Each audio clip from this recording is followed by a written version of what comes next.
Hey guys, so in this little video I want to compare the Samsung Galaxy S3 versus the Sony Xperia Z, and this is just going to be a quick little first sneak peek look, and then I will do a full review on my main channel probably. So let's begin and compare these two devices. So to start off with the Galaxy S3, everyone knows the Galaxy S3 from last year. It was the most sold smartphone from last year, most successful phone from the last year, and everyone liked it most from the last year. You know, it was the Samsung's flagship device for us, you know, normal phone, and then they released another flagship device for their Note series, the Galaxy Note 2.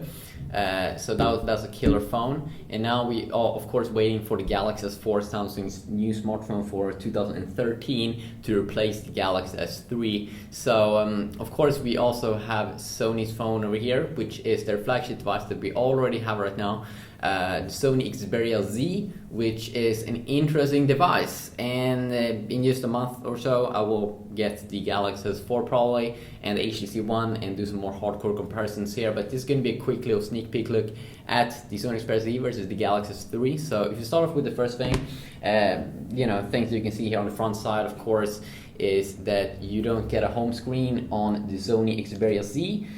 Or a home button, I mean. It's just a screen like this, same as the other phones like the Nexus 4, the Galaxy Nexus. You don't have a button on the front side, the same as with the HTC One X, HTC's flagship device from last year.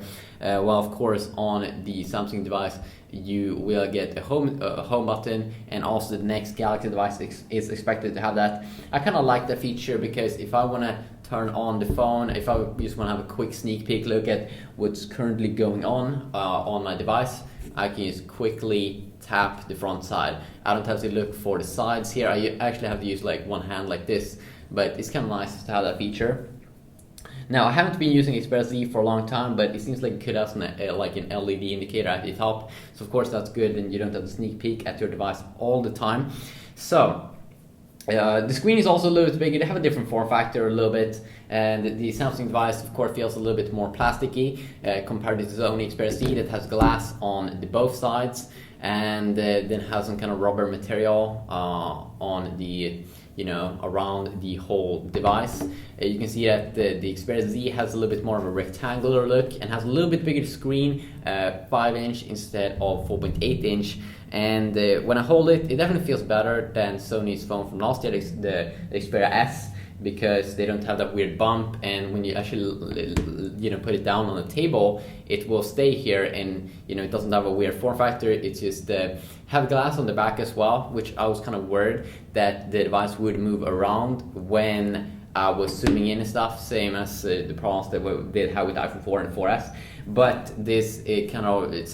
Sony did a smart move here. They had this kind of rubber thing around the sides to protect this device against dust and water. So it points out a little bit. So actually when you put down the device, it doesn't move around because the glass, I don't think it's kind of touch the surface. And the same goes with the front side. I think actually it's getting protected a little bit by that kind of side over there.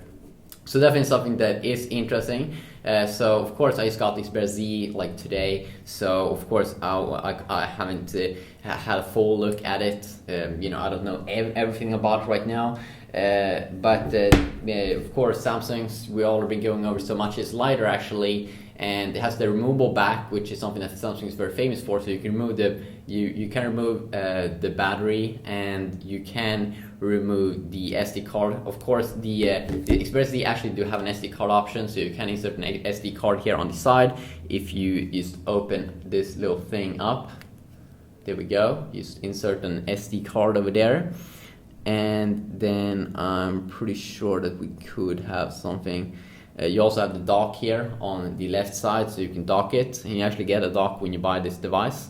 And then if we take a look at the other side here, we do have the SIM card, or where you insert your SIM card here, just over this little round button that you get. So that's where you input your micro SIM card, and then you get a cool little button here to turn on the device. And it's on a good place, so it's very, very easy to reach. And just below that, you will get volume up and down.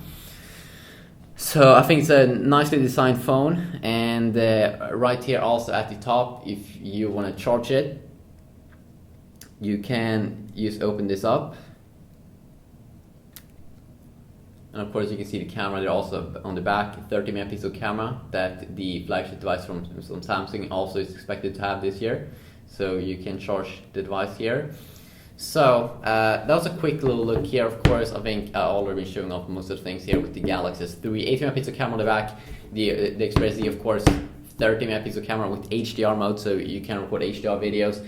And the Samsung Galaxy S3, of course, also has a stereo speaker on the back, which is kind of bad because when you have it on the table, it could be a little bit hard to hear. Well, I'm pretty sure that the Xperia Z here has that on the side somewhere. At least that's what I've heard, you know, when I had it on the table. So it has a little bit Xperia text there. The Xperia Z actually feels a little bit more exclusive, I gotta say, not by much, but I think it feels a little bit more exclusive. It feels very solid, and this one also, of course, feels a little solid, but I kind of like a little bit more of the feel here of the Sony Xperia Z. So it's a very nice, well-made phone over there. So if you continue now to look at the specs area and continue on here, because this is a quick little sneak peek look.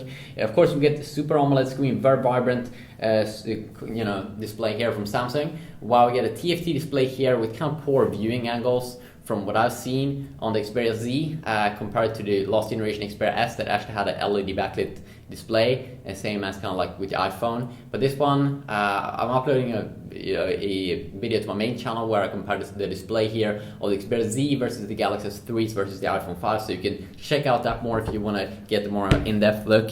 But to sum it up, white colors probably is better here on the Xperia Z, and of course you get full HD resolution, 1080p resolution here on the Xperia Z, so 440 ppi, while 720p display here on the Galaxy S3. But remember, we're comparing the last generation versus a new generation, and soon we're gonna get the Galaxy S4 and it's gonna kill the Xperia Z. Yeah, it will. Yeah. Yeah, okay. So of course we also get the Mobile Bravo Engine 2. That should be also for videos inside of the Xperia Z. I haven't had time to try it out that much, but it should be amazing. There's only one variant of the Xperia Z, and that's the 16GB variant, while of course the Galaxy S3 comes in 16, 32 and 64GB variants. But of course then also if you want to expand the memory, you have micro SD card option on both these smartphones, which could be very good to know. I have the 4G variant of the Galaxy S3 here, GTI 305. Which means that it has 2GB of RAM, and of course this Xperia Z here also has 2GB of RAM for awesome multitasking, as you can see here at the side. Very quick and has some cool things that I will show off more on my Xperia Z tips and tricks YouTube channel. Of course, also as I said, the camera is better. It's 30 megapixel camera with HDR mode. I will do more camera comparisons in the future, 8 versus the 8 megapixel on the Samsung One. And also the front-facing camera is 2.2 megapixel resolution versus the 1.9 on the Samsung, so a little bit higher there. But that doesn't mean that it is better, but it records, the front-facing camera records in 1080p, the Samsung Galaxy S3 records in 720p, so the resolution there is a little bit higher, and that is very nice. It also comes pre-installed with Android 4.1.2, so you won't have to worry that you won't get like Jelly Bean, but of course this is something that should be expected. So you get 4.1.2 right now on both, and of course Samsung is preparing the update 4.2.1 Jelly Bean for the S3, and it probably will come out just after the S4 launch. So these are both quad-core devices. 1.4 GHz Cortex A9 is what you get here on the Samsung Galaxy S3 versus 1.5 GHz Crate on the Xperia Z, which actually my first impressions here was that it felt a little bit slow here in the menus, and that Sony can update that to improve the performance a little bit, because when I bought the Galaxy S3 it felt a little bit better, you know, there from the start. And if we continue on, of course the chiplet Qualcomm inside of the Xperia Z versus Samsung's own Exynos here. And we have heard rumors that Samsung might not use Exynos in the next generation Galaxy phone because they could have some production issues. So they might go to Qualcomm, and they kind of have the same processor as or chipset as you would get in Xperia Z. It's going to be interesting to find out. So of course, also in processors or GPUs, in terms of gaming, MATLAB 400, the Samsung is always playing safe on. MATLAB 400 multiprocessor GPU overclocked from the Galaxy S2 to 200 megahertz extra, so around 400 megahertz, versus the Adreno 320 GPUs in the Xperia Z, same GPU that you would get on the Nexus 4, and that GPU, last time I tried it out, it didn't perform that well on Rockstar games like GTA 3 and GTA Vice City, but performed amazing on Gameloft games like Asphalt 6, Asphalt 7, etc. Of course, Gameloft do a lot of games, so you shouldn't be worried about the gaming performance. But that Adreno 320 is actually a better GPU than MATLAB 400 MP. Also, the batteries here is a little bit higher on the Xperia Z. You do get 2,330 milliamps versus 2,100 milliamp that you do get on the S3. I'm not sure which one's better. I might do a full battery test here in the future, and that would be kind of fun to see, because I know that Samsung is very good at optimizing battery, and the Sony's been kind of poor from my experience. If we look back a little bit.